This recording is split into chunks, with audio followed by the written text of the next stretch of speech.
I think this is not only obviously the biggest fight of Terence Crawford's career, but in a career that's filled with almost nothing but huge fights, this is the biggest fight of Canelo Alvarez's career. A lot stronger, and I think he's going to have better endurance. Not being able to boil himself down like that, and even though it is a huge jump, I think we lose sight of the fact of how much he had to boil down and how gaunt he looked at 140. You said you don't think, or you don't look into the weight difference. Why? When you know how to box, when you're as skillful as Terence Crawford is, weight don't really matter much.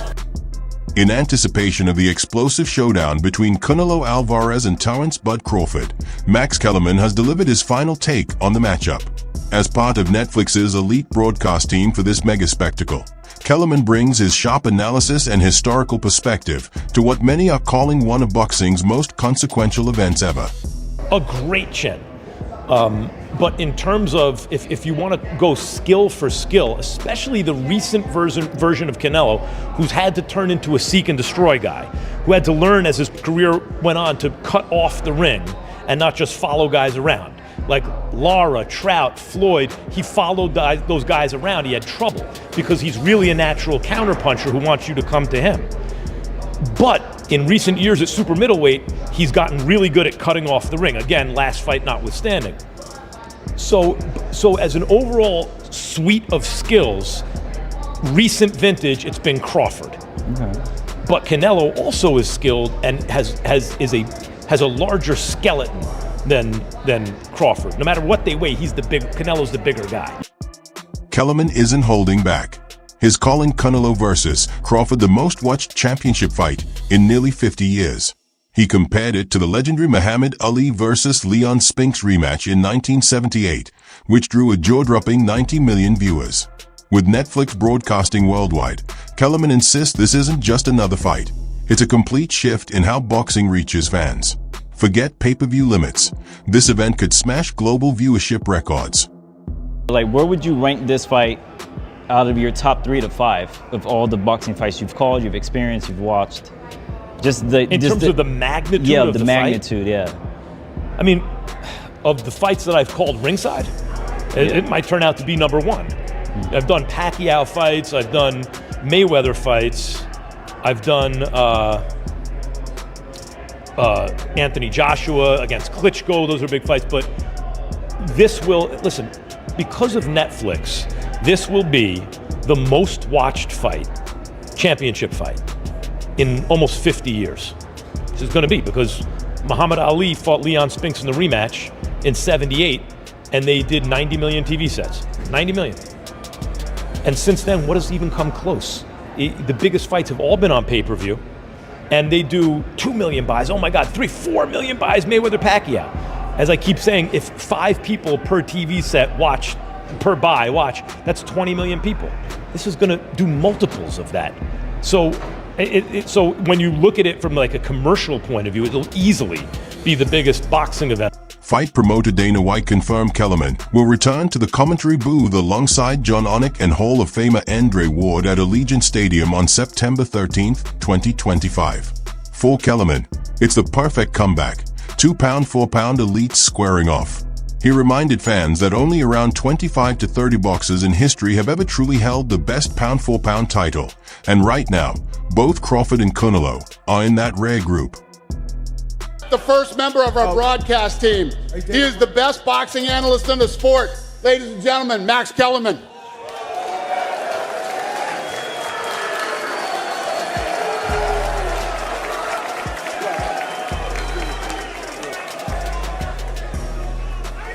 All right, so I know you guys are excited about this fight, but I don't think you understand what a big deal it is. This is a perfect storm, First of all, Turki Al-Sheikh, we're lucky he happens to be a boxing fan. None of this happens if he doesn't happen to be a boxing fan. It's just none of us are here. Nick Khan, the best in the business. Dana White is the greatest combat sports promoter of my lifetime. And it's his first ever boxing promotion. So that's who's behind what you're gonna see. You know who's the best pound for pound fighter in the world? The most recent one. Bud Crawford. Apologies to the monster and Usyk. Bud Crawford has my vote for best pound for pound.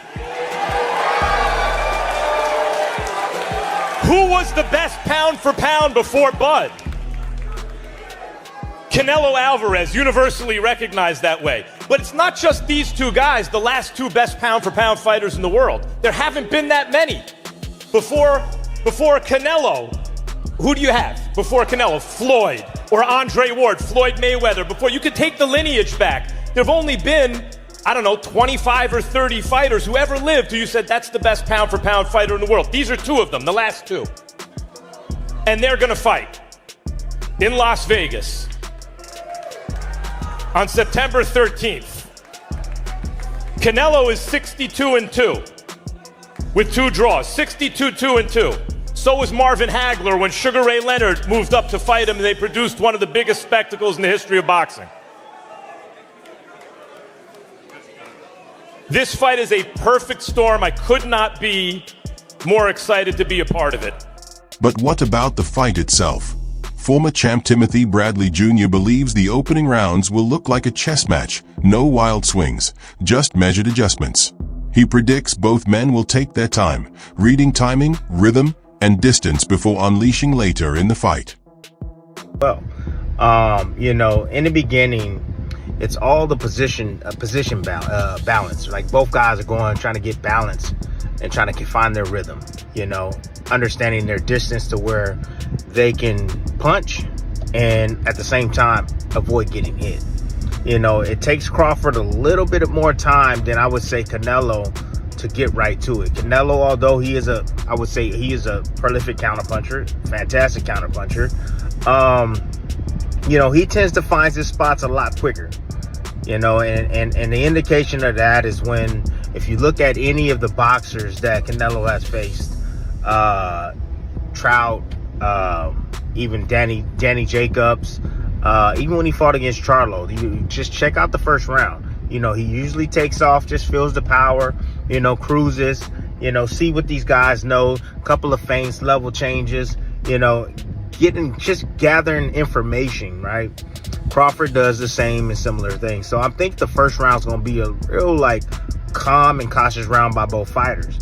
But in the second round, Canelo's going to start applying that pressure, man. Pre-engagement with Crawford is a little bit more difficult than a Charlo, okay? And let me explain this. So pre-engagement is the movements before you get into that sweet spot, which is mid-range, to be able to let your hands go, right? Both guys are trying to counter each other's movement. Both guys are looking at each other's, hands, trying to anticipate what they believe is going to come next. During those periods right there, Crawford is one of the best at it, okay? Because he's smart, he's cerebral. Like a fighter to a fighter, we can feel when another fighter is like, oh, he's on. Meanwhile, WBC lightweight champion Shakur Stevenson is boldly predicting Crawford will not only beat Canelo, but possibly stop him. Stevenson says Crawford's speed, southpaw stance, and fight IQ are too much for Canelo, even warning fans that Bud might cook Canelo in one-sided fashion. Canelo. I think he's gonna cook him. I think, Canelo a hell of a fighter, but I think Bud just got all the tools to beat him. Yeah. You don't think the weight difference is gonna be too big of an advantage? I think y'all make that something, in certain fights, boxing makes it something, not us. like if this was like a Benavidez, he's actually a lot bigger than Bud, so that would apply. But I feel like with Canelo, he's physically kind of big, but height wise, he's kind of small. So I don't think so. No, I think that's possible. I'm not saying that it's going to happen, but I think it's a possibility if Canelo gets to acting out of line and not understanding that Bud. Crawford has the resume to back it up. His unanimous decision win over Israel Madrimov at 154 didn't just earn another belt. It made him a 4-division world champion and the first male fighter in history to become undisputed in 2 different weight classes in the 4-belt era. That's legacy-defining greatness. 2024. he spent from 2018 until August of 2024, right? 6 years at 147. Okay.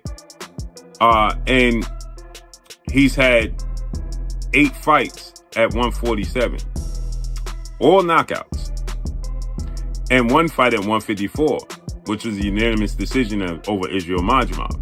So you can make a case he's actually a welterweight jumping to 168.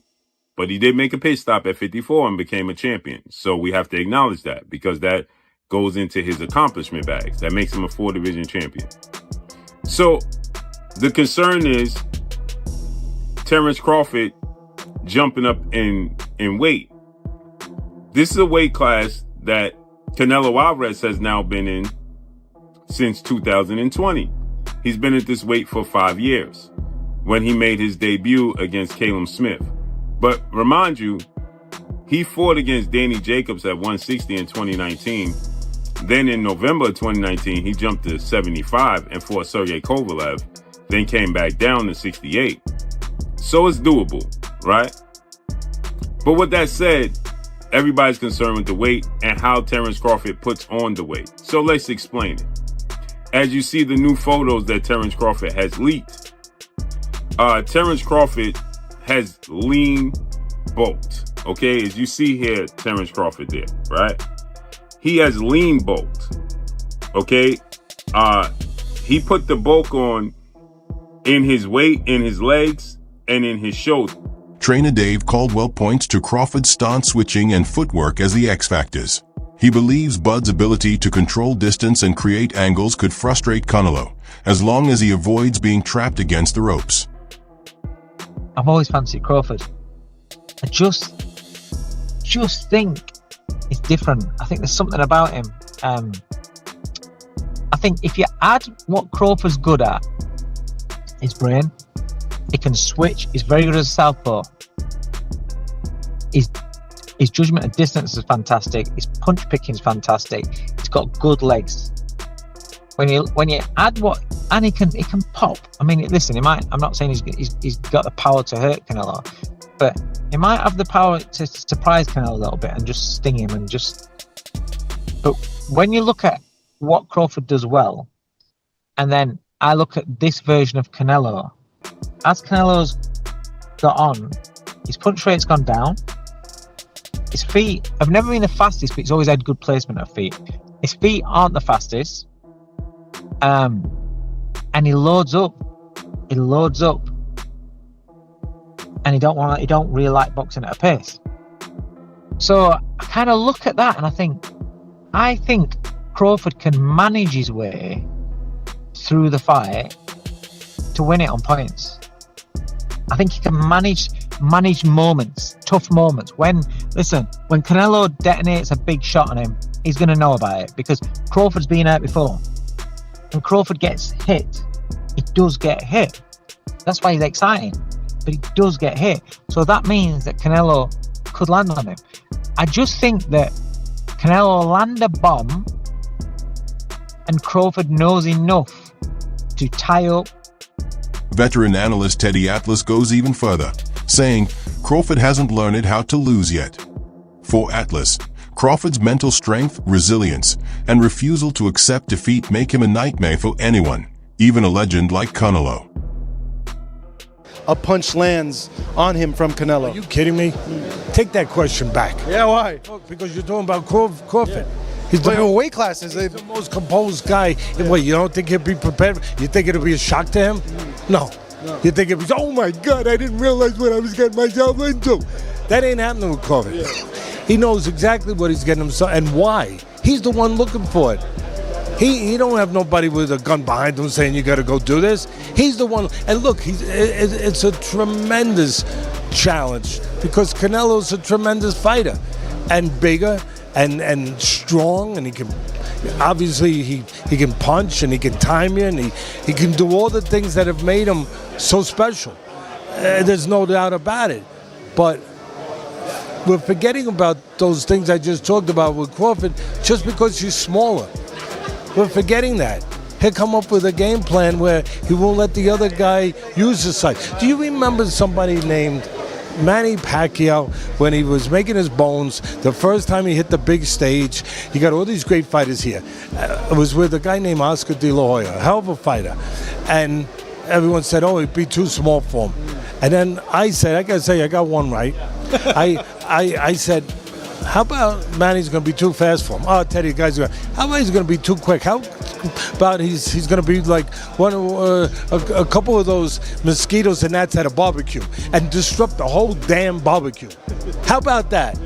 Well, how about Crawford? Still, not everyone doubts Canelo. His critics point to catch weights and selective matchmaking, but his supporters argue his take on all comers across multiple divisions. Canelo himself defends his resume, saying his opponents come to survive, not to win. Just a fact. Canelo has fought the who's who. Sure, were all of them in their prime? No, but that's not his fault. He moved up in weight to fight some people. He sought out difficult opponents and matchups. You know, the same way we're like, oh, Floyd didn't necessarily fight some of the best names in his resume at the best time in their career. Not his fault. Floyd went up and sought people out. So Canelo's sitting there like, yeah, I don't give a shit. And he's pretty much the only guy that can really say that right. I feel I'm the best, and that's it. I don't focus on if the people say or put me in the first position, I'm the best. I feel I'm the best. I'm doing it because I love boxing. I call Canelo out because, like I said, he the last great fighter amongst the era that surpassed us. This is my mega fight. This is my moment. You didn't have much interest in this Crawford fight. You were saying that there wasn't much in it for you, and you pointed out that people will say that he was too small. What changed? I think he's one of the best fighters for more fun. No, he accomplished a lot of things too.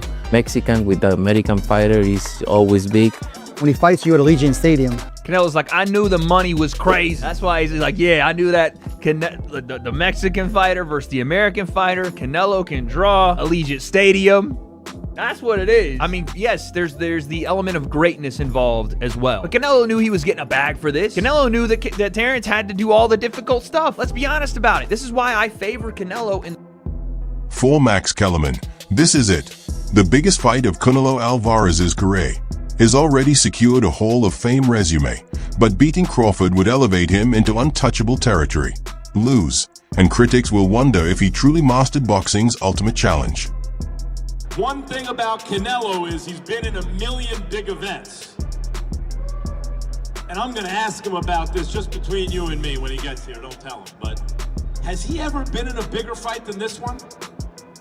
Is this everyone knows this is easily the biggest fight of Terence Crawford's career. But has he ever been in a fight as big as Canelo Alvarez, who's been in a million huge fights? Floyd Mayweather, that was huge and that was Floyd, but he was young then. He was young and he wasn't gonna be in front of, 50 million people worldwide. Because this ain't a pay-per-view. This is available to everybody. I think Triple G, those were big fights, but not like... So, what's your take? Is Canelo versus Crawford the most significant fight of this era? And who do you believe has the edge? Drop your thoughts below, because history is about to be written on September 13th.